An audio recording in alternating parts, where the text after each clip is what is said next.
ਵਾਹਿਗੁਰੂ ਸਾਹਿਬ ਜੀ। ਡੰਡੌਤ ਬੰਦਨ ਅਨਕ ਬਾਰ, ਸਰਬ ਕਲਾ ਸਮਰੱਥ। ਡੋਲਨ ਤੇ ਰਾਖੋ ਪ੍ਰਭੂ, ਨਾਨਕ ਦੇ ਕਰ ਹੱਥ।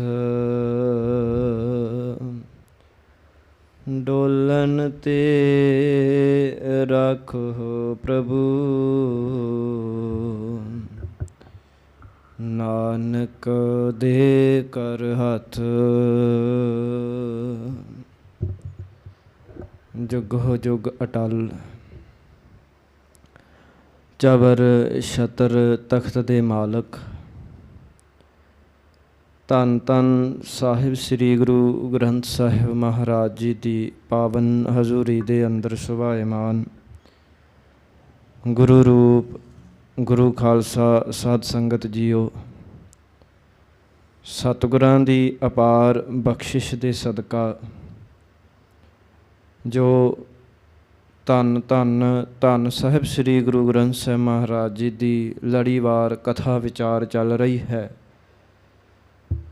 ਔਰ ਉਸ ਲੜੀ ਦੇ ਅਧੀਨ ਜਪਜੀ ਸਾਹਿਬ ਦੀ ਬਾਣੀ ਦੀ ਵਿਚਾਰ ਕਰਦਿਆਂ ਹਾਲੇ ਤੱਕ ਆਪਾਂ ਨੇ ਪਿਛਲੇ ਪ੍ਰਕਰਣ ਦੇ ਵਿੱਚ ਕੁਦਰਤ ਦੇ ਸੰਬੰਧ ਵਿੱਚ ਜੋ ਪੌੜੀਆਂ ਹਨ, ਕੁਦਰਤ ਕਵਨ ਕਹਾ ਵਿਚਾਰ, ਵਾਰਿਆ ਨਾ ਜਾਵਾ ਏਕ ਵਾਰ, ਜੋ ਤੁਧ ਭਾਵੈ ਸਾਈ ਭਲੀ ਕਾਰ, ਤੂੰ ਸਦਾ ਸਲਾਮਤ ਨਿਰੰਕਾਰ।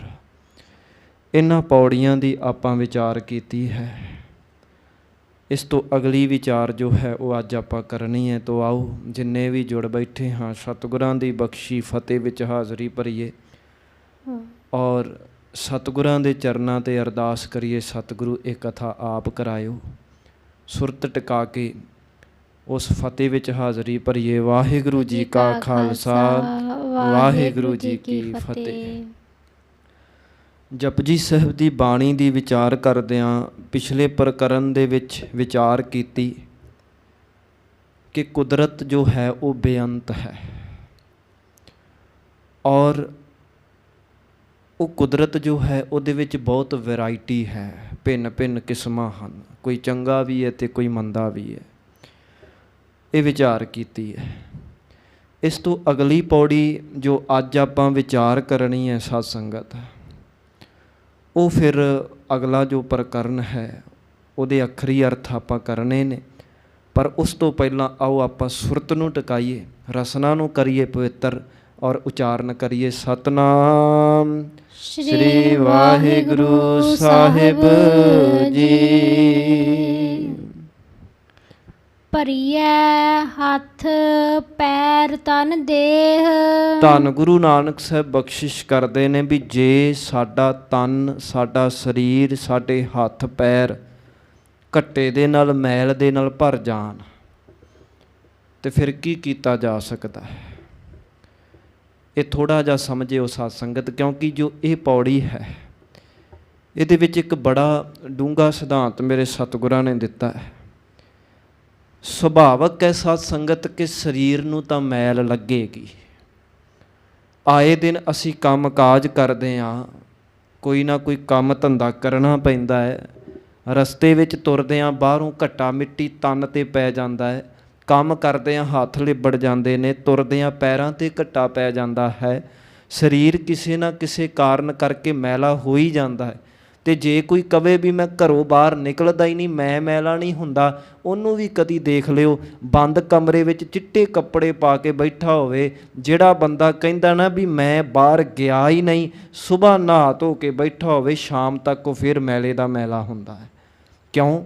ਕਿਉਂਕਿ ਜਿਹੜੀ ਮੈਲ ਹੈ ਉਹ ਕੇਵਲ ਬਾਹਰੋਂ ਹੀ ਨਹੀਂ ਲੱਗਦੀ ਸਾਧ ਸੰਗਤ, ਅੰਦਰੋਂ ਵੀ ਮੈਲ ਨਿਕਲਦੀ ਪਈ ਹੈ ਲਗਾਤਾਰ। ਇਸੇ ਕਰਕੇ ਤੁਸੀਂ ਕਦੀ ਦੇਖ ਲਿਓ ਪਸੀਨਾ ਨਿਕਲਦਾ ਹੈ, ਉਹ ਮੈਲਾ ਨਿਕਲੇਗਾ, ਅੰਦਰੋਂ ਵੀ ਮੈਲ ਨਿਕਲਦੀ ਹੈ।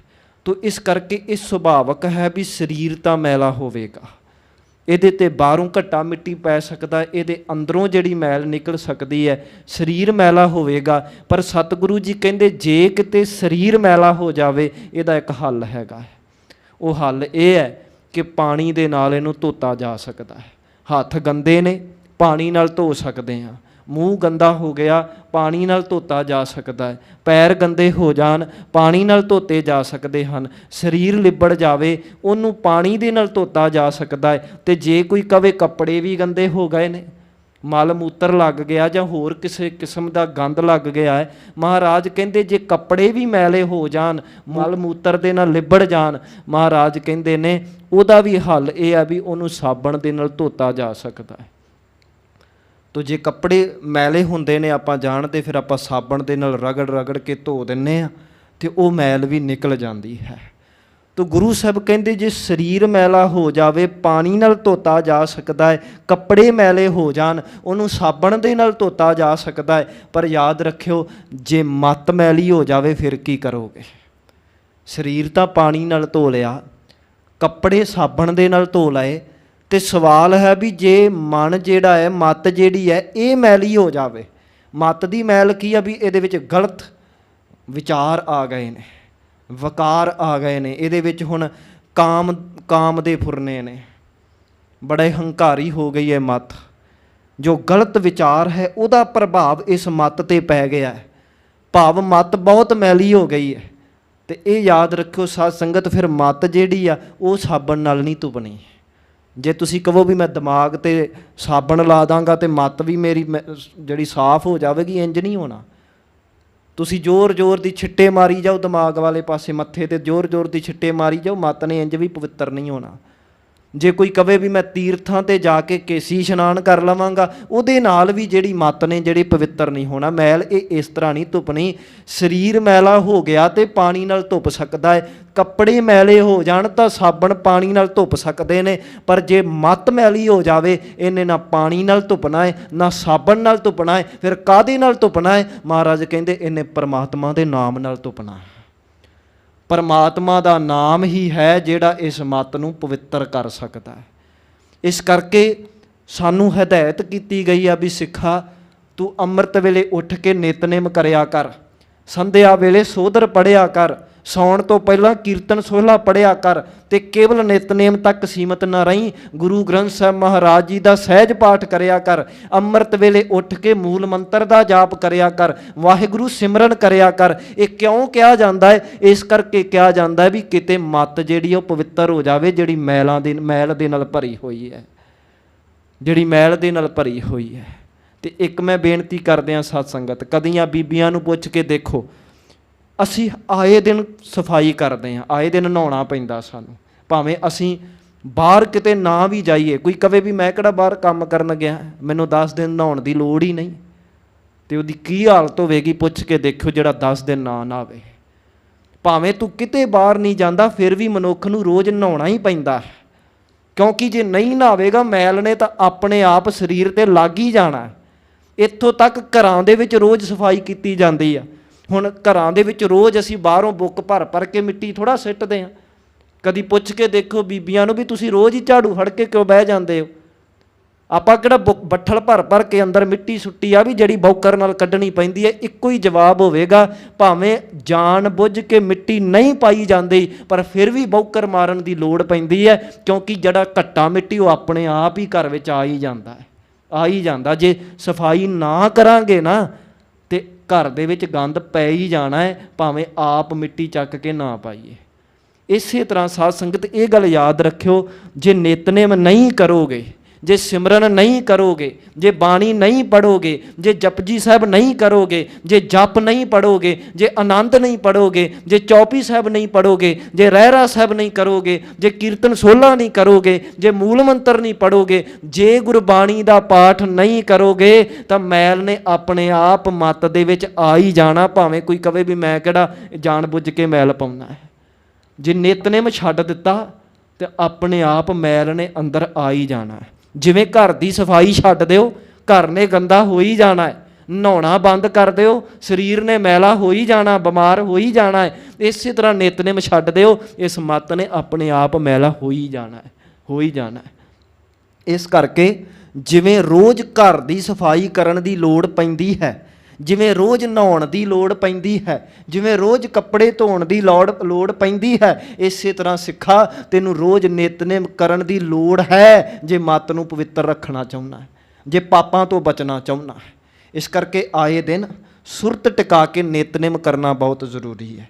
ਤੇ ਅਗਲੀ ਗੱਲ ਇੱਕ ਹੋਰ ਕਹਿ ਦਿਆਂ ਸਾਧ ਸੰਗਤ, ਇਹ ਗੱਲ ਯਾਦ ਰੱਖਿਓ ਵੀ ਜੋ ਨਾਮ ਹੈ ਨਿਤਨੇਮ ਆ, ਕਈ ਕਹਿ ਦਿੰਦੇ ਜੀ ਮੈਂ ਨਿਤਨੇਮ ਤਾਂ ਕਰਦਾ ਪਰ ਮੇਰਾ ਮਨ ਜੁੜਦਾ ਹੀ ਨਹੀਂ, ਮੇਰਾ ਧਿਆਨ ਹੀ ਨਹੀਂ ਲੱਗਦਾ। ਸ਼ੁਰੂਆਤ ਵਿੱਚ ਲੱਗਣਾ ਵੀ ਨਹੀਂ ਸੁਭਾਵਕ ਹੈ। ਕਿਉਂ? ਉਹਦਾ ਕਾਰਨ ਹੈ। ਭਾਈ ਸਾਹਿਬ ਭਾਈ ਵੀਰ ਸਿੰਘ ਜੀ ਕਹਿੰਦੇ ਨੇ ਕਿ ਸਭ ਤੋਂ ਪਹਿਲਾਂ ਜਿਹੜਾ ਨਾਮ ਹੈ ਨਾ, ਉਹ ਸਾਡੇ ਮਨ ਨੂੰ ਪਵਿੱਤਰ ਕਰੇਗਾ। ਨਾਮ ਪਹਿਲਾਂ ਮਨ ਨੂੰ ਪਵਿੱਤਰ ਕਰੇਗਾ, ਕਿਉਂਕਿ ਪਹਿਲਾਂ ਉਸ ਮੱਤ ਦੇ ਵਿੱਚ, ਮਨ ਦੇ ਵਿੱਚ, ਸੁਰਤ ਦੇ ਵਿੱਚ ਬਹੁਤ ਮੈਲ ਭਰੀ ਹੋਈ ਹੈ ਤੇ ਜਨਮਾਂ ਜਨਮਾਂ ਦੀ ਭਰੀ ਹੋਈ ਹੈ। ਇੱਕ ਜਨਮ ਦੀ ਨਹੀਂ, ਜਨਮਾਂ ਜਨਮਾਂ ਦੀ ਭਰੀ ਹੈ। ਤੋ ਇਸ ਕਰਕੇ ਜਦੋਂ ਅਸੀਂ ਪਹਿਲਾਂ ਨਿਤਨੇਮ ਕਰਦੇ ਹਾਂ, ਉਹ ਨਿਤਨੇਮ, ਉਹ ਗੁਰਬਾਣੀ, ਉਹ ਸਿਮਰਨ ਪਹਿਲਾਂ ਮਨ ਦੀ ਮੈਲ ਧੋਂਦਾ ਹੈ।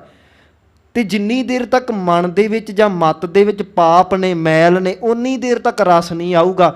ਤੇ ਜਦੋਂ ਨਿਤਨੇਮ ਕਰਦੇ ਹਾਂ, ਸਿਮਰਨ ਅਭਿਆਸ ਕਰਦੇ ਹਾਂ, ਜਿਸ ਦਿਨ ਮਨ ਪਵਿੱਤਰ ਹੋ ਗਿਆ, ਜਿਸ ਦਿਨ ਮੱਤ ਧੋਤੀ ਗਈ, ਉਸ ਦਿਨ ਫਿਰ ਤੈਨੂੰ ਗੁਰਬਾਣੀ 'ਚੋਂ ਰਸ ਆ ਜਾਵੇਗਾ। ਇਸ ਕਰਕੇ ਨਾਮ ਪਹਿਲਾਂ ਮੱਤ ਦੇ ਪਾਪ ਧੋਵੇਗਾ, ਮਨ ਦੀ ਮੈਲ ਧੋਵੇਗਾ, ਔਰ ਜਦੋਂ ਮੈਲ ਧੁੱਪ ਗਈ ਫਿਰ ਉਹ ਨਾਮ ਰਸ ਬਣ ਜਾਵੇਗਾ। ਇਸ ਕਰਕੇ ਅਭਿਆਸ ਨਹੀਂ ਛੱਡਣਾ। ਜੇ ਹਜੇ ਤੱਕ ਤੁਹਾਨੂੰ ਰਸ ਨਹੀਂ ਆ ਰਿਹਾ ਨਾ, ਇਹਦਾ ਮਤਲਬ ਹਜੇ ਮੱਤ ਸੰਪੂਰਨ ਤੌਰ 'ਤੇ ਪਵਿੱਤਰ ਨਹੀਂ ਹੋਈ, ਹਜੇ ਮੈਲ ਧੁੱਪਦੀ ਪਈ ਆ। ਪਰ ਇੱਕ ਮੈਂ ਖਿਮਾ ਮੰਗ ਕੇ ਇਹ ਵੀ ਬੇਨਤੀ ਕਰਦੇ ਹਾਂ, ਮੰਨ ਲਓ ਬੀਬੀਆਂ ਇੱਕ ਪਾਸੇ ਝਾੜੂ ਫੇਰੀ ਜਾਣ, ਦੂਜੇ ਪਾਸੇ ਜਵਾਕ ਪਿੱਛੇ ਫਿਰ ਗੰਦ ਸੁੱਟੀ ਜਾਣ, ਤੇ ਲੋਕੀ ਕੀ ਕਹਿਣਗੇ ਵੀ ਜਿੰਨੀ ਮਰਜ਼ੀ ਬੌਕਰ ਮਾਰ ਲਾ, ਘਰ ਨਹੀਂ ਸਾਫ਼ ਹੋਣਾ। ਕਿਉਂ? ਕਿਉਂਕਿ ਜੇ ਸਫਾਈ ਕਰੀ ਜਾਂਦੇ ਹੋ, ਗੰਦ ਵੀ ਤਾਂ ਪਾਈ ਜਾਂਦੇ ਹੋ ਨਾ ਨਾਲ ਨਾਲ ਪਿੱਛੇ। ਇਸੇ ਤਰ੍ਹਾਂ ਕਈ ਕੀ ਕਰਦੇ ਨੇ, ਨਿਤਨੇਮ ਵੀ ਕਰੀ ਜਾਣਗੇ, ਗੰਦੇ ਗੀਤ ਵੀ ਸੁਣੀ ਜਾਣਗੇ, ਗੁਰਦੁਆਰੇ ਵੀ ਜਾਈ ਜਾਣਗੇ, ਗਲਤ ਫਿਲਮਾਂ ਵੀ ਦੇਖੀ ਜਾਣਗੇ। ਹੁਣ ਇਹਦਾ ਮਤਲਬ ਕੀ ਹੋਇਆ? ਸਫਾਈ ਵੀ ਕਰ ਰਹੇ ਆ, ਗੰਦ ਵੀ ਪਾ ਰਹੇ ਆ। ਤੇ ਉਹ ਭਲਿਓ ਜਿਹੜਾ ਸਫਾਈ ਕਰਦਾ ਹੈ, ਉਹਨੂੰ ਕਦੀ ਪੁੱਛ ਕੇ ਦੇਖੋ, ਜੇ ਕਿਤੇ ਪੋਚਾ ਵੀ ਲੱਗ ਜਾਵੇ ਤੇ ਪੈਰ ਵੀ ਕੋਈ ਲਾ ਦੇਵੇ, ਲੋਕ ਗੁੱਸਾ ਕਰ ਪੈਂਦੇ ਨੇ। ਬੌਕਰ ਫੇਰਦਿਆਂ ਕੋਈ ਗੰਦ ਪਾ ਦੇਵੇ ਨਾ, ਗੁੱਸਾ ਕਰ ਲੈਂਦੀਆਂ ਬੀਬੀਆਂ। ਤੇ ਜੇ ਘਰ ਵਿੱਚ ਤੁਸੀਂ ਸਫਾਈ ਕਰਦੇ ਪਏ ਹੋ, ਸਫਾਈ ਕਰਦਿਆਂ ਕੋਈ ਗੰਦ ਪਾ ਰਿਹਾ, ਤੁਹਾਨੂੰ ਗੁੱਸਾ ਚੜ੍ਹ ਜਾਂਦਾ ਹੈ ਵੀ ਮੈਂ ਤਾਂ ਸਫਾਈ ਕਰ ਰਿਹਾ, ਤੂੰ ਗੰਦ ਪਾ ਰਿਹਾ। ਤੇ ਕਦੀ ਆਪਣੇ ਆਪ ਤੇ ਗੁੱਸਾ ਆਇਆ ਵੀ ਮੈਂ ਰੋਜ਼ ਸਫਾਈ ਕਰਦਾ, ਸੁਬਾਹ ਨਿਤਨੇਮ ਕਰਦਾ ਤੇ ਦੁਪਹਿਰੇ ਫਿਰ ਆਪ ਹੀ ਗੰਦ ਪਾ ਦਿੰਦਾ ਅੰਦਰ। ਆਪਦੇ ਆਪ ਤੇ ਫਿਰ ਗੁੱਸਾ ਕਿਉਂ ਨਹੀਂ ਆਉਂਦਾ ਸਾਧ ਸੰਗਤ? ਕਿਉਂ? ਕਿਉਂਕਿ ਸਾਡੇ ਜ਼ਮੀਰ ਮਰ ਚੁੱਕੇ, ਅਸੀਂ ਆਪਣੇ ਆਪ ਦਾ ਅਹਿਸਾਸ ਨਹੀਂ ਕਰਦੇ।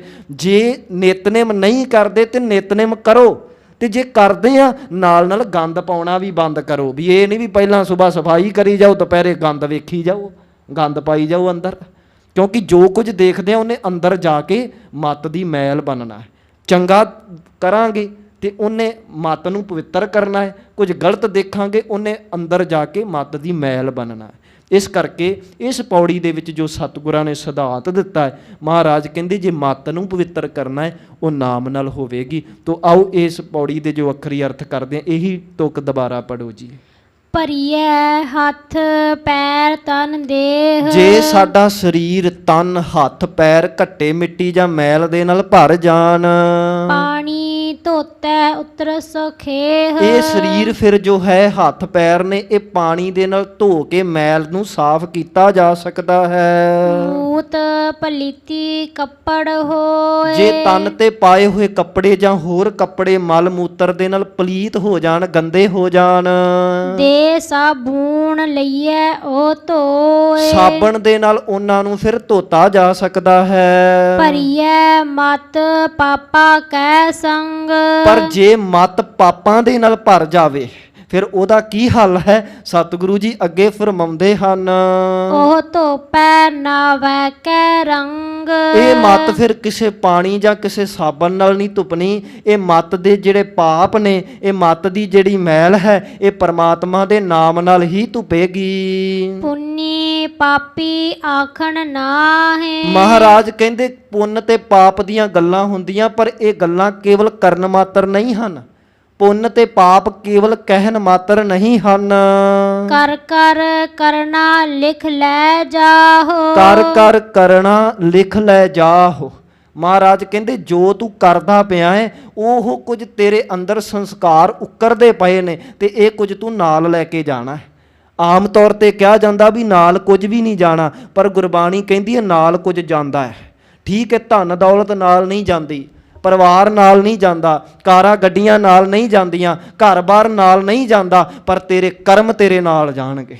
ਜਿਹੜੇ ਸੰਸਕਾਰ ਤੂੰ ਆਪਣੇ ਅੰਦਰ ਉਕਰਦਾ ਪਿਆ ਹੈ ਉਹ ਤੇਰੇ ਨਾਲ ਜ਼ਰੂਰ ਜਾਣਗੇ ਤੇ ਉਹਨਾਂ ਕਰਮਾਂ ਦਾ ਲੇਖਾ ਫਿਰ ਰੱਬ ਦੇ ਘਰ ਹੋਣਾ ਹੈ। ਇਸ ਕਰਕੇ ਪੁੰਨ ਤੇ ਪਾਪ ਕੇਵਲ ਕਹਿਣ ਮਾਤਰ ਨਹੀਂ, ਜੋ ਤੂੰ ਕਰਦਾ ਪਿਆ ਹੈ ਉਹ ਕੁਝ ਤੂੰ ਆਪਣੇ ਨਾਲ ਲੈ ਕੇ ਜਾਵੇਂਗਾ।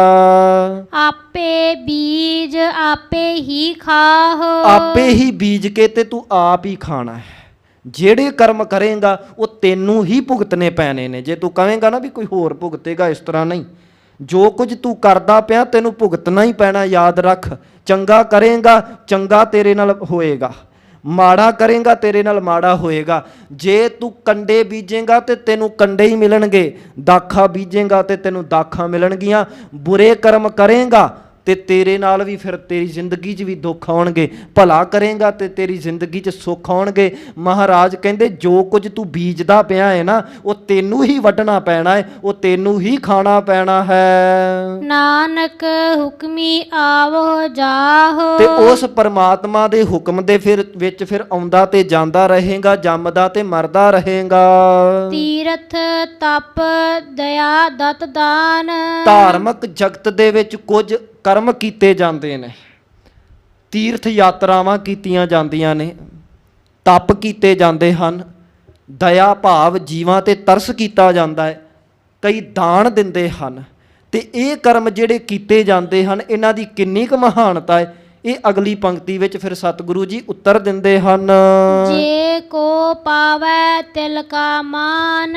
ਤੀਰਥ ਨਹਾਉਣੇ, ਤੀਰਥ ਯਾਤਰਾ ਕਰਨੀ, ਤਪ ਕਰਨੇ, ਤਰਸ ਕਰਨਾ, ਕਿਸੇ ਤੇ ਦਾਨ ਦੇਣਾ, ਮਹਾਰਾਜ ਕਹਿੰਦੇ ਨੇ ਇਹਨਾਂ ਦੀ ਮਹਾਨਤਾ ਸਿਰਫ ਇੰਨੀ ਕੀ ਆ ਵੀ ਜੇ ਇਹਨਾਂ ਦੇ ਬਦਲੇ ਤੈਨੂੰ ਮਾਣ ਮਿਲੇਗਾ ਤੇ ਬਸ ਤਿਲਕੂ ਜਿੰਨਾ ਹੀ ਮਿਲੇਗਾ, ਇਸ ਤੋਂ ਵੱਧ ਨਹੀਂ।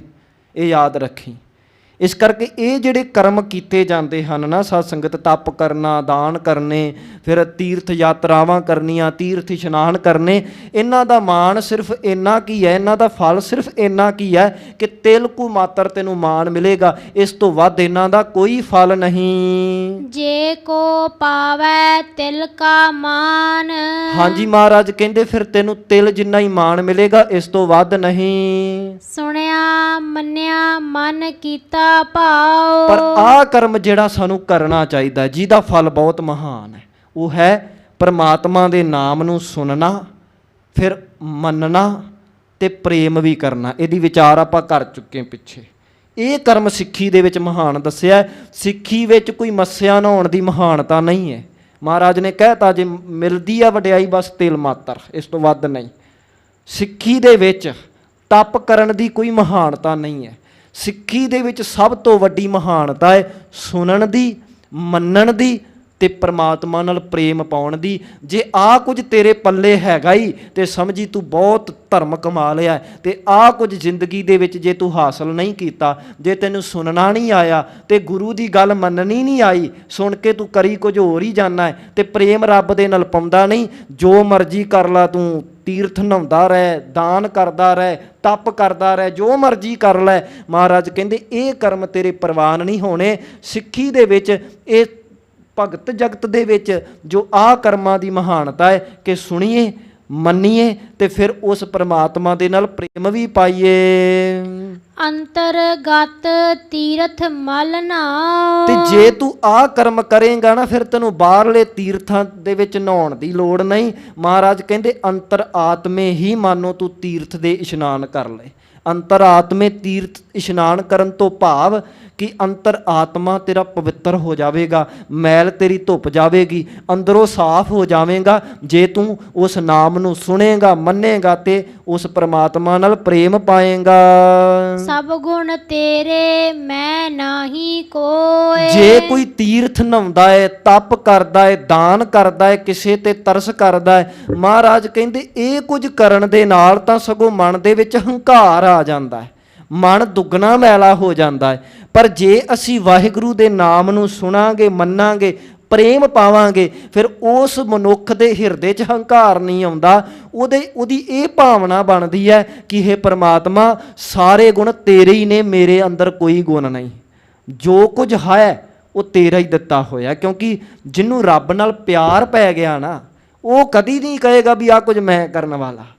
ਪ੍ਰੇਮ ਕਰਨ ਵਾਲੇ ਤਾਂ ਬੋਲ ਕੇ ਇਹੀ ਕਹਿੰਦੇ ਨੇ, ਸਭ ਗੁਣ ਤੇਰੇ ਮੈਂ ਨਾਹੀ ਕੋਏ। ਹੇ ਵਾਹਿਗੁਰੂ ਸਾਰੇ ਗੁਣ ਤੇਰੇ ਹੀ ਹਨ, ਮੇਰਾ ਆਪਣਾ ਕੁਝ ਵੀ ਨਹੀਂ ਹੈ। ਵਿਣ ਗੁਣ ਕੀਤੇ ਭਗਤ ਨਾ ਹੋਏ। ਤੇ ਗੁਣਾ ਤੋਂ ਬਿਨਾ ਭਗਤੀ ਵੀ ਨਹੀਂ ਹੋ ਸਕਦੀ, ਇਹ ਯਾਦ ਰੱਖੋ।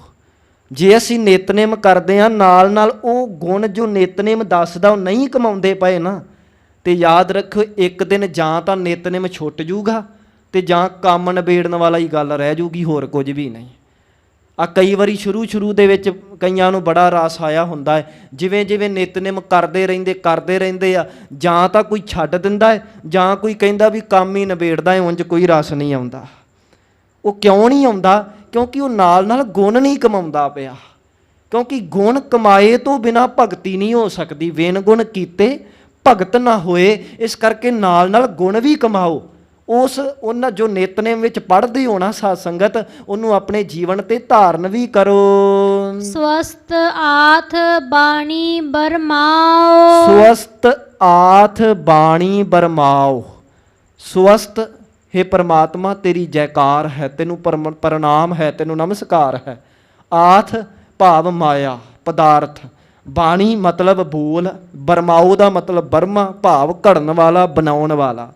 ਹੇ ਪ੍ਰਮਾਤਮਾ ਤੈਨੂੰ ਨਮਸਕਾਰ, ਤੂੰ ਹੀ ਪਦਾਰਥਾਂ ਦਾ ਰੂਪ ਹੈ, ਤੂੰ ਪਦਾਰਥ ਰੂਪ ਵਿੱਚ ਹੋ ਕੇ ਵੀ ਇਸ ਜਗਤ ਤੇ ਹੈ, ਤੂੰ ਬਾਣੀ ਰੂਪ ਵਿੱਚ ਵੀ ਹੈ, ਤੇ ਤੂੰ ਹੀ ਘੜਨ ਵਾਲਾ ਹੈ। ਭਾਵ ਸਭ ਕੁਝ ਤੂੰ ਹੀ ਤੂੰ ਹੈ, ਤੇਰੇ ਤੋਂ ਵੱਖਰਾ ਕੁਝ ਵੀ ਨਹੀਂ। ਸਤ ਸੁਹਾਣ ਸਦਾ ਮਨ ਚਾਓ। ਸਤ ਨਾਮ ਹੈ ਸਦੀਵੀ ਰਹਿਣ ਵਾਲੇ ਦਾ, ਸੁਹਾਨ ਨਾਮ ਹੈ ਸੋਹਣੇ ਦਾ, ਸਦਾ ਮਨ ਚਾਓ ਦਾ ਅਰਥ ਹੈ ਆਨੰਦ ਸਰੂਪ। ਹੇ ਪ੍ਰਮਾਤਮਾ ਤੂੰ ਸਦੀਵੀ ਰਹਿਣ ਵਾਲਾ ਹੈ, ਸੋਹਣਾ ਹੈ ਤੇ ਆਨੰਦ ਸਰੂਪ ਹੈ। ਕਵਣ ਸੋ ਵੇਲਾ ਵਕਤ ਕਵਣ, ਕਵਣ ਥਿਤ ਕਵਣ ਵਾਰ। ਕਵਣ ਥਿਤ ਕਵਣ ਵਾਰ, ਥਿਤ ਬੋਲਣਾ, ਥੱਥਾ ਲਾਉਣਾ। ਕਵਣ ਥਿਤ ਕਵਣ ਵਾਰ। ਮਹਾਰਾਜ ਜੀ ਕਹਿੰਦੇ ਨੇ ਵੀ ਹੁਣ ਤੁਸੀਂ ਦੇਖੋ, ਆਮ ਤੌਰ ਤੇ ਮਨੁੱਖ ਦਾ ਸੁਭਾਅ ਹੈ ਵੀ ਇਹਦੇ ਅੰਦਰ ਅਕਸਰ ਕਿਉਰੋਸਿਟੀ ਰਹਿੰਦੀ ਹੈ, ਈਗਰ ਰਹਿੰਦਾ ਹੈ ਵੀ ਮੈਂ ਆਹ ਵੀ ਕੁਝ ਪਤਾ ਕਰਾਂ, ਆਹ ਵੀ ਕੁਝ ਪਤਾ ਕਰਾਂ। ਤੇ ਇਸ ਈਗਰਨੈਸ ਨੇ ਫਿਰ ਸਾਇੰਟਿਸਟਸ ਨੂੰ ਜਨਮ ਦਿੱਤਾ। ਸਾਇੰਸ ਹੋਂਦ ਵਿੱਚ ਆਈ ਤੇ ਸਾਇੰਸ ਕੀ ਕਰਦੀ ਹੈ? ਵੱਧ ਤੋਂ ਵੱਧ ਖੋਜ ਕਰਦੀ ਹੈ ਵੀ ਅਸੀਂ ਕੋਈ ਨਾ ਕੋਈ ਉਰਲਾ ਪਰਲਾ ਬੰਨਾ ਲੱਭੀਏ, ਇਹ ਸਭ ਕੁਝ ਸ਼ੁਰੂ ਕਿਵੇਂ ਹੋਇਆ, ਇਹ ਸਭ ਕੁਝ ਪਤਾ ਕਰੀਏ। ਪਰ ਮਹਾਰਾਜ ਕਹਿੰਦੇ ਠੀਕ ਹੈ, ਭਲੀ ਗੱਲ ਹੈ, ਪਤਾ ਕਰੋ, ਕਰਦੇ ਰਹੋ, ਖੋਜਾਂ ਕਰਦੇ ਰਹੋ। ਪਰ ਇਹ ਯਾਦ ਰੱਖਿਓ ਕਿ ਜਿਸ ਵਕਤ ਕੁਦਰਤ ਬਣੀ ਉਦੋਂ ਵੇਲਾ ਕਿਹੜਾ ਸੀ, ਸਮਾਂ ਕੀ ਸੀ, ਤਰੀਕ ਕੀ ਸੀ, ਦਿਨ ਕੀ ਸੀ। ਕਵਣ ਸੇ ਰੁੱਤੀ ਮਾਹ ਕਵਣ ਜਿਤ ਹੋਆ ਆਕਾਰ। ਉਦੋਂ ਰੁੱਤ ਕਿਹੜੀ ਸੀ, ਮਾਹ ਭਾਵ ਮਹੀਨਾ ਕਿਹੜਾ ਸੀ ਜਦੋਂ ਇਸ ਸ੍ਰਿਸ਼ਟੀ ਦਾ ਆਕਾਰ ਬਣਿਆ। ਭਾਵ ਇਹ ਸ੍ਰਿਸ਼ਟੀ ਜਦੋਂ ਬਣੀ, ਕੁਦਰਤ ਜਦੋਂ ਬਣੀ, ਉਦੋਂ ਕੀ ਵੇਲਾ ਸੀ, ਕੀ ਵਕਤ ਸੀ, ਕੀ ਦਿਨ ਸੀ, ਕਿਹੜਾ ਮਹੀਨਾ ਸੀ, ਕਿਹੜੀ ਰੁੱਤ ਸੀ। ਇਹ ਚੀਜ਼ਾਂ ਕੋਈ ਪਤਾ ਕਰਨ ਦੇ ਯਤਨ ਕਰਦੇ ਆ, ਪਰ ਕੀ ਪਤਾ ਕਰ ਲਿਆ? ਇਹ ਪਤਾ ਲੱਗ ਜਾਂਦਾ ਹੈ। ਅੱਗੋਂ ਸਤਿਗੁਰੂ ਜੀ ਸਮਝਾਉਣਾ ਕਰਦੇ ਹਨ, ਵੇਲ ਨਾ ਪਾਈਆ ਪੰਡਤੀ ਜੇ ਹੋਵੇ ਲੇਖ ਪੁਰਾਣ। ਮਹਾਰਾਜ ਕਹਿੰਦੇ ਬੜੇ ਯਤਨ ਕੀਤੇ ਜਾ ਰਹੇ ਹਨ, ਆਦਿ ਕਾਲ ਤੋਂ, ਮੁੱਦਤਾਂ ਤੋਂ ਅੱਜ ਵੀ ਕੀਤੇ ਜਾ ਰਹੇ ਨੇ। ਪਰ ਇਹ ਯਾਦ ਰੱਖਿਓ ਅੱਜ ਤੱਕ ਐਸਾ ਕੋਈ ਵਿਦਵਾਨ ਨਹੀਂ, ਅੱਜ ਤੱਕ ਕੋਈ ਸਾਇੰਟਿਸਟ ਨਹੀਂ ਜਿਹੜਾ ਇਸ ਚੀਜ਼ ਦੀ ਖੋਜ ਕਰ ਸਕਿਆ ਹੋਵੇ ਕਿ ਉਹ ਵੇਲਾ ਕਿਹੜਾ ਸੀ, ਵਕਤ ਕਿਹੜਾ ਸੀ, ਮਹੀਨਾ ਰੁੱਤ ਕਿਹੜੀ ਸੀ ਜਦੋਂ ਕੁਦਰਤ ਬਣੀ। ਮਹਾਰਾਜ ਕਹਿੰਦੇ ਜੇ ਕਿਤੇ ਵੱਡੇ ਵੱਡੇ ਪੰਡਤਾਂ ਨੇ ਇਹ ਗੱਲ ਖੋਜ ਲਈ ਹੁੰਦੀ ਨਾ, ਉਹਨਾਂ ਨੇ ਇੱਕ ਪੁਰਾਣ ਫਿਰ ਇਹਦੇ ਤੇ ਵੀ ਲਿਖ ਦੇਣਾ ਸੀ, ਜੇ ਹੋਵੇ ਲੇਖ ਪੁਰਾਣ, ਇੱਕ ਗ੍ਰੰਥ ਇੱਕ ਪੁਰਾਣ ਪੰਡਤਾਂ ਨੇ ਇਹਦੇ ਤੇ ਵੀ ਲਿਖ ਦੇਣਾ ਸੀ ਕਿ ਕੁਦਰਤ ਕਦੋਂ ਬਣੀ। ਪਰ ਐਸਾ ਗ੍ਰੰਥ ਕੋਈ ਵੀ ਨਹੀਂ ਮਿਲਦਾ। ਵਕਤ ਨਾ ਪਾਇਓ ਕਾਦੀਆ, ਜੇ ਲਿਖਣ ਲੇਖ ਕੁਰਾਨ। ਜੇ ਕਿਤੇ ਵਕਤ ਪਾ ਲੈਂਦੇ ਜਾਂ ਪਤਾ ਕਰ ਲੈਂਦੇ ਵੀ ਕੁਦਰਤ ਕਦੋਂ ਬਣੀ, ਤਾਂ ਫਿਰ ਕਾਜ਼ੀਆਂ ਨੇ ਕੁਰਾਨ ਦੇ ਵਾਂਗ ਇੱਕ ਹੋਰ ਗ੍ਰੰਥ ਲਿਖ ਦੇਣਾ ਸੀ ਸਿਰਫ ਇਸ ਵਿਸ਼ੇ ਤੇ ਕਿ ਕੁਦਰਤ ਕਦੋਂ ਬਣੀ, ਕੀ ਵੇਲਾ ਸੀ, ਕੀ ਵਕਤ ਸੀ, ਕੀ ਮਹੀਨਾ ਸੀ, ਕੀ ਰੁੱਤ ਸੀ। ਕਾਜ਼ੀਆਂ ਨੇ ਇਹ ਵੀ ਲਿਖ ਦੇਣਾ ਸੀ। ਪਰ ਮਹਾਰਾਜ ਕਹਿੰਦੇ ਐਸਾ ਗ੍ਰੰਥ ਕਾਜ਼ੀ ਵੀ ਨਹੀਂ ਲਿਖ ਪਾਏ। ਥਿਤ ਵਾਰ ਨਾ ਜੋਗੀ ਜਾਣੈ, ਰੁੱਤ ਮਾਹੋ ਨਾ ਕੋਈ। ਭਾਵੇਂ ਜੋਗੀ ਬੜੇ ਜੋਗ ਮਤ ਜਾਣਦੇ ਹਨ, ਬੜੀਆਂ ਜੁਗਤੀਆਂ ਜਾਣਦੇ ਹਨ, ਤਨ ਦੇ ਭੇਦ ਵੀ ਬੜੇ ਜਾਣਨ ਦੇ ਯਤਨ ਕਰਦੇ ਹਨ, ਪਰ ਮਹਾਰਾਜ ਕਹਿੰਦੇ ਉਹ ਜੋਗੀ ਵੀ ਉਹ ਕੁਦਰਤ ਕਦੋਂ ਬਣੀ, ਇਸ ਚੀਜ਼ ਦੀ ਤਾਰੀਖ, ਵਾਰ, ਮਹੀਨਾ, ਰੁੱਤ ਇਹ ਜੋਗੀ ਵੀ ਨਹੀਂ ਜਾਣ ਸਕੇ। ਜਾ ਕਰਤਾ ਸਿਰ ਠੀਕੋ ਸਾਜੇ, ਆਪੇ ਜਾਣੈ ਸੋਈ। ਸੋ ਵਕਤ ਕੀ ਸੀ, ਮਹੀਨਾ ਕੀ ਸੀ, ਸਮਾਂ ਕੀ ਸੀ, ਇਹ ਕੋਈ ਨਹੀਂ ਜਾਣ ਸਕਿਆ ਤੇ ਨਾ ਜਾਣ ਸਕਦਾ ਹੈ। ਇਹ ਯਾਦ ਰੱਖਿਓ, ਸਾਇੰਸ ਜਿੰਨੀ ਮਰਜ਼ੀ ਡਿਵੈਲਪ ਕਰ ਜਾਵੇ, ਵਿਗਿਆਨ ਜਿੰਨਾ ਮਰਜ਼ੀ ਵਿਕਾਸ ਕਰ ਲਵੇ, ਪਰ ਇਸ ਚੀਜ਼ ਦੀ ਕਦੀ ਖੋਜ ਨਹੀਂ ਹੋ ਸਕਦੀ ਕਿ ਪਰਮਾਤਮਾ ਦੀ ਕੁਦਰਤ ਕਿੱਡੀ ਹੈ ਤੇ ਪਰਮਾਤਮਾ ਦੀ ਕੁਦਰਤ ਬਣੀ ਕਦੋਂ, ਕਿਵੇਂ ਬਣੀ। ਮਹਾਰਾਜ ਕਹਿੰਦੇ ਇਹਦੀ ਖੋਜ ਨਹੀਂ ਕੀਤੀ ਜਾ ਸਕਦੀ, ਕਿਉਂਕਿ ਜਾ ਕਰਤਾ ਸ੍ਰਿਠੀ ਕਉ ਸਾਜੇ, ਆਪੇ ਜਾਣੈ ਸੋਈ। ਜਿਸ ਕਰਤੇ, ਜਿਸ ਪਰਮਾਤਮਾ ਨੇ ਇਸ ਸ੍ਰਿਸ਼ਟੀ ਨੂੰ ਸਾਜਿਆ ਹੈ, ਸ੍ਰਿਸ਼ਟੀ ਦੇ ਬਾਰੇ ਤਾਂ ਉਹੀ ਜਾਣਦਾ ਹੈ। ਉਹੀ ਜਾਣਦਾ ਹੈ ਕਿ ਕਦੋਂ ਬਣੀ ਸੀ, ਕਿਵੇਂ ਬਣੀ ਸੀ। ਸਾਰੇ ਹਾਲਾਤ ਜਿਹੜੇ ਨੇ ਇਹ ਕੇਵਲ ਕਰਤਾ ਹੀ ਜਾਣਦਾ ਹੈ, ਪਰਮਾਤਮਾ ਹੀ ਜਾਣਦਾ ਹੈ, ਕੋਈ ਜੀਵ ਮਾਤਰ ਨਹੀਂ ਜਾਣ ਸਕਦਾ। ਕਿਵ ਕਰ ਆਖਾ ਕਿਵ ਸਾਲਾਹੀ, ਕਿਉ ਵਰਨੀ ਕਿਵ ਜਾਣਾ। ਕਿਵੇਂ ਆਖਾਂ, ਕਿਵੇਂ ਸਲਾਹਾਂ, ਕਿਵੇਂ ਬਿਆਨ ਕਰਾਂ, ਕਿਵੇਂ ਵਰਣਨ ਕਰਾਂ, ਜਾਂ ਕਿਵੇਂ ਉਹਦੇ ਬਾਰੇ ਸਮਝ ਰੱਖਾਂ, ਕੁਦਰਤ ਦੇ ਬਾਰੇ ਤੇ ਕੁਦਰਤ ਨੂੰ ਬਣਾਉਣ ਦੇ ਵਾਲੇ ਪਰਮਾਤਮਾ ਦੇ ਬਾਰੇ, ਇਸ ਨੂੰ ਮੈਂ ਕਿਵੇਂ ਬਿਆਨ ਕਰਾਂ। ਨਾਨਕ ਆਖਣ ਸਭ ਕੋ ਆਖੈ, ਇੱਕ ਦੂ ਇੱਕ ਸਿਆਣਾ। ਭਾਵ ਮੁਕੰਮਲ ਤੌਰ ਤੇ ਬਿਆਨ ਨਹੀਂ ਕੀਤਾ ਜਾ ਸਕਦਾ। ਉਂਝ ਆਖਣ ਨੂੰ ਸਾਰੇ ਹੀ ਆਖੀ ਜਾਂਦੇ ਨੇ ਤੇ ਇੱਕ ਦੂਜੇ ਤੋਂ ਆਪਣੇ ਆਪ ਨੂੰ ਸਿਆਣਾ ਦੱਸ ਕੇ, ਇੱਕ ਦੂ ਇੱਕ ਸਿਆਣਾ, ਇੱਕ ਤੋਂ ਵੱਧ ਕੇ ਸਿਆਣੇ ਬਣਦੇ ਪਏ ਨੇ। ਕੋਈ ਕਹਿੰਦਾ ਮੈਂ ਬਾਹਲੀ ਘੈਂਟ ਗੱਲ ਕੀਤੀ ਆ, ਦੂਜਾ ਕਹਿੰਦਾ ਨਹੀਂ ਨਹੀਂ ਮੈਂ ਬਾਹਲੀ ਵੱਡੀ ਗੱਲ ਕਰਤੀ ਜੇ। ਇੱਕ ਤੋਂ ਇੱਕ ਸਿਆਣੇ ਗੱਲਾਂ ਕਰਦੇ ਪਏ ਨੇ। ਆਖਣ ਨੂੰ ਤਾਂ ਸਾਰੇ ਆਖੀ ਜਾਂਦੇ ਹਨ। ਵੱਡਾ ਸਾਹਿਬ ਵੱਡੀ, ਨਾਹੀ ਕੀਤਾ ਜਾ ਕਾ ਹੋਵੇ। ਸਾਹਿਬ ਵੱਡਾ ਹੈ, ਉਹਦੀ ਵਡਿਆਈ ਵੱਡੀ ਹੈ, ਤੇ ਇਹ ਜੋ ਕੁਝ ਪਸਰਿਆ ਹੈ ਇਹ ਪਰਮਾਤਮਾ ਦੇ ਵੱਲੋਂ ਬਣਾਇਆ ਗਿਆ ਹੈ। ਨਾਨਕ ਜੇ ਕੋ ਆਪੋ ਜਾਣੈ, ਅੱਗੇ ਗਿਆ ਨਾ ਸੋ ਹੈ। ਮਹਾਰਾਜ ਕਹਿੰਦੇ ਜੇ ਕੋਈ ਆਖਣ ਦਾ ਯਤਨ ਕਰਦਾ ਹੈ ਤੇ ਆਪਣੇ ਆਪ ਨੂੰ ਸਿਆਣਾ ਦੱਸਦਾ ਹੈ, ਆਪਣੇ ਆਪ ਨੂੰ ਇੰਜ ਜਾਣਦਾ ਹੈ ਵੀ ਮੈਂ ਤਾਂ ਬਿਆਨ ਕਰ ਦਿੰਦਾ ਹੈ, ਮੈਂ ਤਾਂ ਉਹਨੂੰ ਜਾਣ ਲਿਆ ਹੈ, ਜਾਂ ਮੈਂ ਉਹਨੂੰ ਵਰਣਨ ਕਰ ਸਕਦਾ ਹੈ, ਮਹਾਰਾਜ ਕਹਿੰਦੇ ਉਹ ਮਨੁੱਖ ਫਿਰ ਰੱਬ ਦੇ ਘਰ ਜਾ ਕੇ ਸ਼ੋਭਾ ਨਹੀਂ ਪਾਉਂਦਾ। ਅੱਗੇ ਗਿਆ ਨਾ ਸੋ ਹੈ, ਅੱਗੇ ਜਾ ਕੇ ਉਹ ਸ਼ੋਭਾ ਨਹੀਂ ਪਾਏਗਾ। ਪਾਤਾਲਾ ਪਾਤਾਲ ਲਖ, ਆਗਾਸਾ ਆਗਾਸ। ਪਾਤਾਲਾ ਪਾਤਾਲ ਲਖ, ਆਗਾਸਾ ਆਗਾਸ। ਹੁਣ ਅਗਲੀ ਵਿਚਾਰ ਹੈ। ਹੁਣ ਪਿੱਛੇ ਤਾਂ ਪਿਛਲੀ ਪੌੜੀ 'ਚ ਤਾਂ ਮਹਾਰਾਜ ਨੇ ਇਹ ਕਹਿਤਾ ਵੀ ਕੁਦਰਤ ਕਦੋਂ ਬਣੀ, ਇਹਨੂੰ ਬਿਆਨ ਨਹੀਂ ਕੀਤਾ ਜਾ ਸਕਦਾ। ਅਗਲੀ ਗੱਲ ਹੁਣ ਠੀਕ ਹੈ, ਕੋਈ ਕਵੇ ਵੀ ਕਦੋਂ ਬਣੀ ਇਹ ਤਾਂ ਬਿਆਨ ਨਹੀਂ ਕਰ ਸਕਦੇ, ਪਰ ਜਿਹੜੀ ਚੀਜ਼ ਬਣ ਗਈ ਹੈ ਉਹ ਕਿੰਨੀ ਕੁ ਬਣੀ ਹੈ, ਕਿੱਡੀ ਕੁ ਵੱਡੀ ਹੈ, ਇਹ ਚਲੋ ਅਸੀਂ ਦੱਸ ਦਿੰਨੇ ਆ। ਮਹਾਰਾਜ ਕਹਿੰਦੇ ਨਹੀਂ ਭਲਿਓ, ਇਹ ਵੀ ਨਹੀਂ ਦੱਸ ਸਕਦੇ। ਲੱਖਾਂ ਹੀ ਪਤਾਲ ਨੇ, ਲੱਖਾਂ ਤੋਂ ਭਾਵ ਇਹ ਨਹੀਂ ਲੈਣਾ ਵੀ ਕੋਈ ਐਗਜ਼ੈਕਟ ਵੈਲਿਊ, ਭਾਵ ਬੇਅੰਤ, ਵਰਣਨ ਨਹੀਂ ਕੀਤਾ ਜਾ ਸਕਦਾ। ਬੇਅੰਤ ਪਤਾਲ ਹਨ, ਬੇਅੰਤ ਹੀ ਆਕਾਸ਼ ਹਨ, ਬਹੁਤ ਬ੍ਰਹਿਮੰਡ ਹਨ, ਬੇਅੰਤ ਹਨ।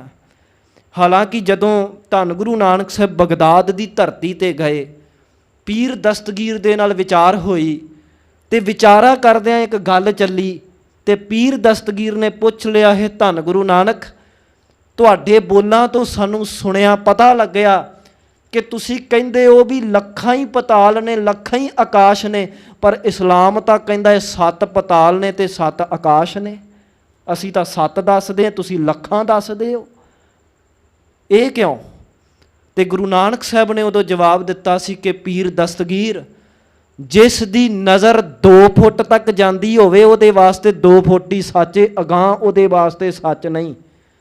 ਤੇ ਜਿਸ ਦੀ ਨਜ਼ਰ 10 ਫੁੱਟ ਤੱਕ ਚਲੀ ਜਾਵੇ ਉਹਦੇ ਲਈ 10 ਫੁੱਟ ਹੀ ਸਚਾਈ ਹੈ। ਜਿਸ ਦੀ ਨਜ਼ਰ 20 ਫੁੱਟ ਚਲੀ ਜਾਵੇ ਉਹਦੇ ਲਈ ਸਚਾਈ 20 ਫੁੱਟ ਹੁੰਦੀ ਹੈ। ਇਸੇ ਤਰ੍ਹਾਂ ਜਿਸ ਦੀ ਦ੍ਰਿਸ਼ਟੀ 7 ਪਤਾਲਾਂ ਤੱਕ ਚਲੀ ਗਈ ਉਹਨੇ 7 ਪਤਾਲਾਂ ਤੇ ਆਕਾਸ਼ਾਂ ਨੂੰ 7 ਆਖ ਦਿੱਤਾ, ਤੇ ਜਿਹਦੀ ਦ੍ਰਿਸ਼ਟੀ ਲੱਖਾਂ ਤੱਕ ਚਲੀ ਗਈ ਉਹਨੇ ਲੱਖਾਂ ਨੂੰ ਸੱਚ ਕਹਿ ਦਿੱਤਾ।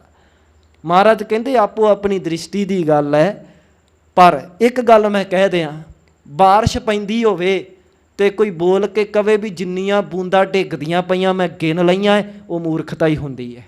ਇਸੇ ਤਰ੍ਹਾਂ ਕੁਦਰਤ ਕਿੱਡੀ ਕੁ ਵੱਡੀ ਹੈ ਤੇ ਕੋਈ ਕਵੇ ਵੀ ਮੈਂ ਇਹਨੂੰ ਗਿਣ ਲਿਆ ਹੈ, ਵੀ ਆ ਸਾਰਾ ਕੁਝ ਕਿੰਨਾ ਕੁ ਹੈ, ਇਹ ਗੱਲਾਂ ਵੀ ਮੂਰਖਤਾ ਭਰੀਆਂ ਹੀ ਗੱਲਾਂ ਏ। ਇਸ ਕਰਕੇ ਕੁਦਰਤ ਨੂੰ ਗਿਣਿਆ ਮਿਣਿਆ ਨਹੀਂ ਜਾ ਸਕਦਾ। ਲੱਖਾਂ ਹੀ ਪਤਾਲ ਹਨ, ਭਾਵ ਬੇਅੰਤ ਪਤਾਲ ਹਨ, ਬੇਅੰਤ ਆਕਾਸ਼ ਹਨ।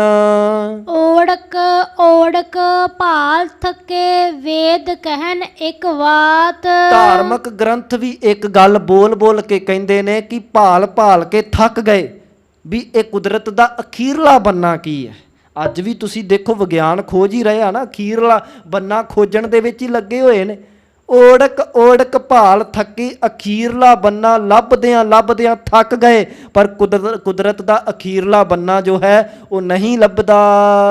ਸਹਸ 18 ਕਹਿਨ ਕਤੇਬਾ ਅਸਲੂ ਇੱਕ ਧਾਤ।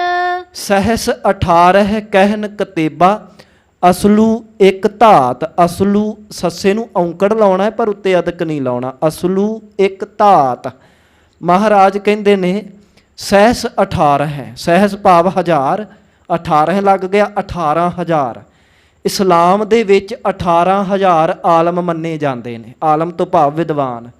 ਇਸਲਾਮ ਦੀ ਇਹ ਮਨੌਤ ਹੈ ਵੀ 18000 ਵਿਦਵਾਨ ਹਨ। ਕਤੇਬਾਂ ਤੋਂ ਭਾਵ ਵੀ ਈਸਾਈਆਂ, ਮੁਸਲਮਾਨਾਂ, ਯਹੂਦੀਆਂ ਦੇ 4 ਕਤੇਬ ਹਨ। ਜਿਵੇਂ ਸਤਿਗੁਰੂ ਗੁਰੂ ਨਾਨਕ ਸਾਹਿਬ ਕਹਿੰਦੇ ਨੇ ਕਿ ਭਾਵੇਂ 18000 ਵਿਦਵਾਨ ਹਨ, ਉਹ ਵੀ ਇਹੀ ਗੱਲ ਬੋਲ ਕੇ ਕਹਿੰਦੇ ਪਏ ਨੇ ਹਾਰ ਕੇ ਥੱਕ ਕੇ ਕਿ ਸਭ ਦਾ ਮੁੱਢ ਇੱਕ ਪਰਮਾਤਮਾ ਹੈ। 4 ਕਤੇਬ ਇਹੀ ਗੱਲ ਕਹਿੰਦੇ ਪਏ ਨੇ ਕਿ ਸਾਰਿਆਂ ਦਾ ਮੁੱਢ ਜੋ ਹੈ ਉਹ ਇੱਕ ਪਰਮਾਤਮਾ ਹੈ। ਲੇਖਾ ਹੋਏ ਤਾਂ ਲਿਖੀਐ, ਲੇਖੈ ਹੋਏ ਵਿਨਾਸ਼। ਜੇ ਕੁਦਰਤ ਦਾ ਕੋਈ ਲੇਖਾ ਹੋਵੇ ਤਾਂ ਲਿਖੀਏ ਨਾ, ਭਾਵ ਜੇ ਕੁਦਰਤ ਦੀ ਕੋਈ ਗਿਣਤੀ ਮਿਣਤੀ ਹੋਵੇ ਤਾਂ ਲਿਖੀਏ ਨਾ, ਵੀ ਕੁਦਰਤ ਦੇ ਵਿੱਚ ਆ ਐਡੀ ਵੱਡੀ ਕੁਦਰਤ ਹੈ ਜੀ, ਜੇ ਉਹਦੀ ਗਿਣਤੀ ਹੋਵੇ ਤਾਂ ਲਿਖੀਏ ਨਾ। ਮਹਾਰਾਜ ਕਹਿੰਦੇ ਕੁਦਰਤ ਦੀ ਗਿਣਤੀ ਕਰਨ ਲੱਗੋ, ਗਿਣਤੀ ਖਤਮ ਹੋ ਜਾਵੇਗੀ, ਪਰ ਕੁਦਰਤ ਨੂੰ ਗਿਣਿਆ ਤੇ ਮਿਣਿਆ ਨਹੀਂ ਜਾ ਸਕਦਾ। ਨਾਨਕ ਵੱਡਾ ਆਖੀਐ, ਆਪੇ ਜਾਣੈ ਆਪ। ਸੋ ਇਸ ਕਰਕੇ ਮਹਾਰਾਜ ਕਹਿੰਦੇ ਵੀ ਜਿਸ ਪ੍ਰਮਾਤਮਾ ਨੂੰ ਵੱਡਾ ਆਖੀਦਾ ਹੈ, ਜਿਸ ਪ੍ਰਮਾਤਮਾ ਨੂੰ ਅਸੀਂ ਸਭ ਤੋਂ ਵੱਡਾ ਕਹਿੰਦੇ ਆ ਨਾ, ਉਹ ਆਪ ਹੀ ਆਪਣੇ ਆਪ ਬਾਰੇ ਜਾਣਦਾ ਹੈ, ਹੋਰ ਕੋਈ ਨਹੀਂ ਜਾਣ ਸਕਦਾ, ਹੋਰ ਕੋਈ ਬਿਆਨ ਨਹੀਂ ਕਰ ਸਕਦਾ। ਕੁਦਰਤ ਕਿੱਡੀ ਕੁ ਵੱਡੀ ਹੈ, ਉਹਦਾ ਅੰਤ ਕੀ ਹੈ, ਪਰਮਾਤਮਾ ਦਾ ਅੰਤ ਕੀ ਹੈ, ਇਹ ਤਾਂ ਪਰਮਾਤਮਾ ਆਪਣੇ ਆਪ ਨੂੰ ਆਪ ਹੀ ਜਾਣਦਾ ਹੈ, ਹੋਰ ਕੋਈ ਬਿਆਨ ਨਹੀਂ ਕਰ ਸਕਦਾ। ਤੋ ਇਹਨਾਂ ਪੌੜੀਆਂ ਦੀ ਸਾਧ ਸੰਗਤ ਵਿਚਾਰ ਕੀਤੀ ਹੈ। ਮੂਲ ਰੂਪ ਦੇ ਵਿੱਚ ਇਹਨਾਂ 3 ਪੌੜੀਆਂ ਦੇ ਵਿੱਚ ਆਪਾਂ ਸਮਝਿਆ ਹੈ, ਮਤ ਨੂੰ ਪਵਿੱਤਰ ਕਰਨਾ ਹੈ, ਵਾਹਿਗੁਰੂ ਦੇ ਨਾਮ ਵਿੱਚ ਜੁੜੋ, ਉਹਦੀ ਮਹਿਮਾ ਗਾਓ। ਪਰ ਜੇ ਕੋਈ ਕਵੇ ਵੀ ਉਹਦੇ ਬਣੀ ਹੋਈ ਕੁਦਰਤ ਨੂੰ ਅਸੀਂ ਪਤਾ ਕਰ ਲਵਾਂਗੇ ਕਦੋਂ ਬਣੀ ਹੈ, ਇਹ ਨਹੀਂ ਪਤਾ ਕੀਤਾ ਜਾ ਸਕਦਾ। ਕਿੱਡੀ ਕੁ ਵੱਡੀ ਹੈ ਇਹ ਨਹੀਂ ਪਤਾ ਕੀਤਾ ਜਾ ਸਕਦਾ। ਇਸ ਕਰਕੇ ਬਸ ਵੱਡੇ ਨੂੰ ਸਲਾਓ, ਕਿਉਂਕਿ ਉਹੀ ਆਪਣੇ ਆਪ ਨੂੰ ਜਾਣਦਾ ਹੈ। ਇਹ ਵਿਚਾਰਾਂ ਕਰਦਿਆਂ ਬੇਅੰਤ ਪੁੱਲਾਂ ਹੋਈਆਂ ਨੇ, ਸਤਿਗੁਰੂ ਬਖਸ਼ਿੰਦ ਹਨ, ਬਖਸ਼ ਲੈਣਾ ਜੀ। ਆਓ ਆਖਰੀ 2 ਤੁਕਾਂ ਪੜ੍ਹ ਕੇ ਫਤਿਹ ਵਿੱਚ ਹਾਜ਼ਰੀ ਭਰੀਏ ਜੀ। ਲੇਖਾ ਹੋਏ ਤਾਂ ਲਿਖੀਐ, ਲੇਖੈ ਹੋਏ ਵਿਨਾਸ਼। ਨਾਨਕ ਵੱਡਾ ਆਖੀਐ, ਆਪੇ ਜਾਣੈ ਆਪ। ਵਾਹਿਗੁਰੂ ਜੀ ਕਾ ਖਾਲਸਾ, ਵਾਹਿਗੁਰੂ ਜੀ ਕੀ ਫਤਿਹ।